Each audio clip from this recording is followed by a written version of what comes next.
Hey guys, it's Cole's Closet back with another video. Today we are going to be talking about some of my come-ups and some of my regrets while shopping for vintage. I'm also at the end of the video going to be teaching you guys how to start into vintage. So starting off first, we are going to be talking about jumping into vintage too fast. I made this mistake, same with a bunch of vintage heads.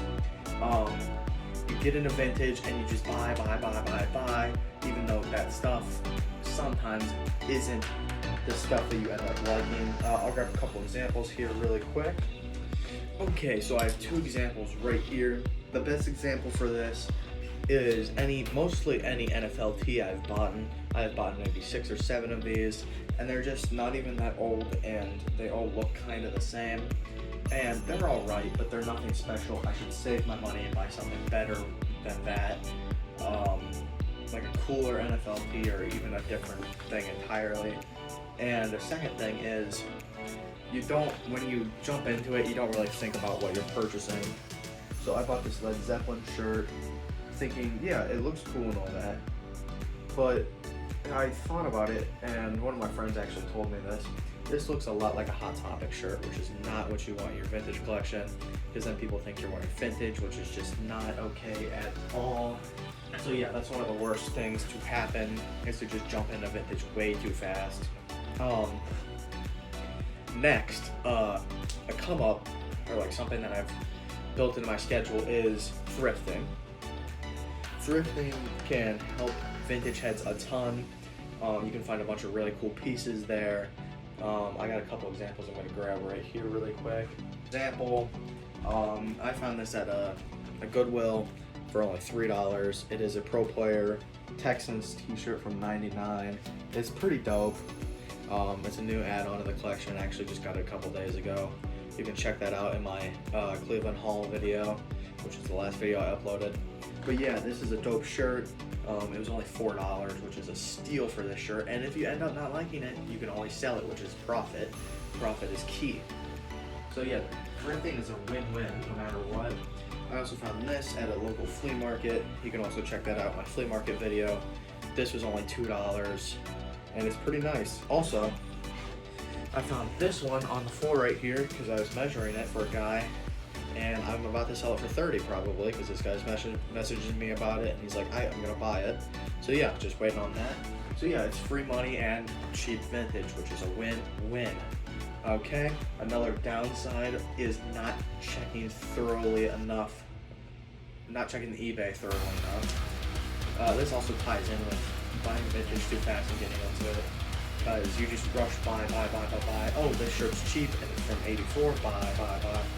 All these things. I'll grab a couple examples for this one right here.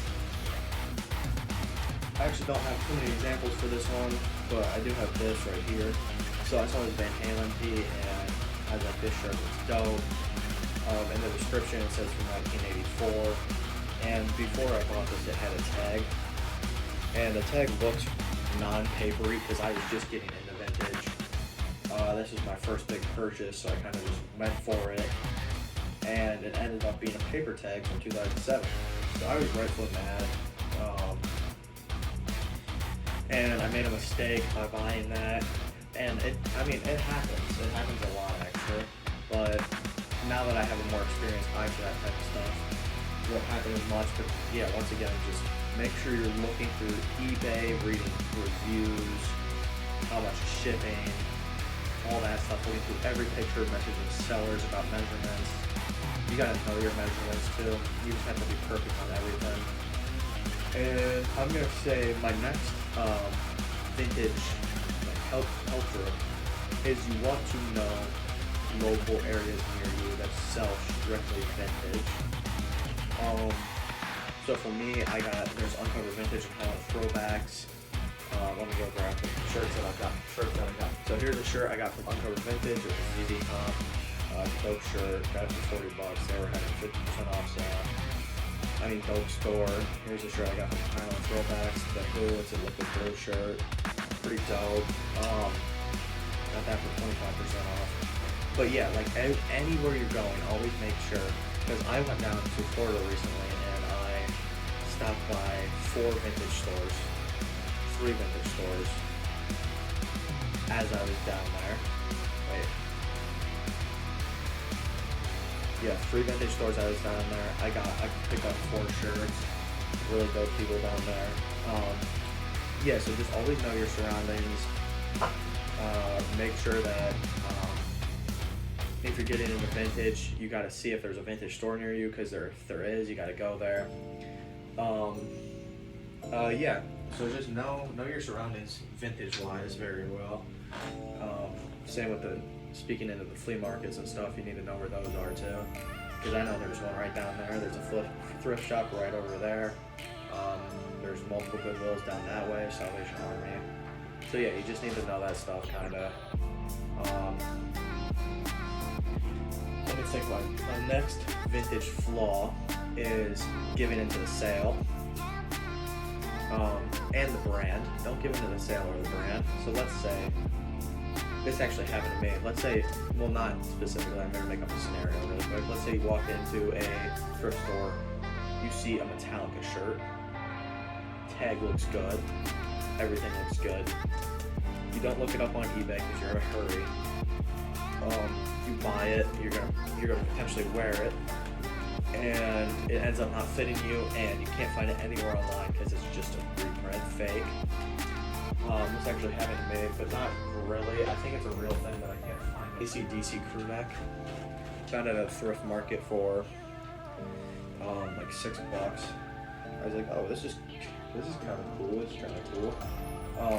But it's not. It doesn't fit. It fits horribly, and you can't find it anywhere. It's in 2008 or 2009.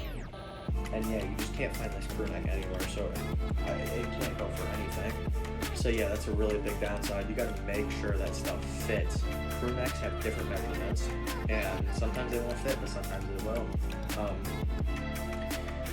Now we're gonna get into our final segment, and this is how to start being a vintage head. So I recommend first going to a vintage store. Go to a vintage store, find a piece that's not too expensive, you think is cool, and buy that thing, wear it, see if it fits you properly, see if vintage looks good on you, and then once that happens, build your way up to it. For me, I went from buying 2 t-shirts to buying like 3 to buying like 20 at a time. Mistake. You can't be doing that. You gotta build your way up to it. Also, like, anywhere you look in culture, like, for example, I watched a movie recently with McLovin in it. I forget the name. I think it was like Bad Boys or something. And now I want a McLovin vintage tee. Or you go to like Disney World and now you want a Tower of Terror t-shirt. Or you watch Halloween, now you want a Halloween t-shirt. I mean, it's just everywhere you look, you gotta think, is there a vintage tee of that? And if you think that thing in real life is dope, then maybe you'll think the t-shirt's dope. So you can start looking on eBay after you go to the vintage store. eBay, Depop, Grailed. You can even, if you want to get cheap enough, you can go Craigslist, Facebook Marketplace. You can look on Instagram for resellers. I actually recently hit up somebody to see about how much a shirt was. And lots of the time they will be expensive because lots of the Instagram resellers only collect grails. But you also want to have grails in your collection. I'm trying to get a grail. Haven't got there quite yet, but I'm pretty close. Also, ask if your parents have any old vintage tees, like tees, and it might shock you. They might have something dope that you can either flip or wear.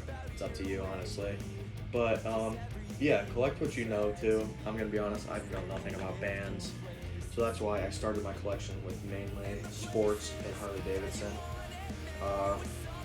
But now that I'm kind of past that, learning some songs, I'm gonna get into some band tees. So yeah, guys, one last thing, I'm giving away a free Supreme stick.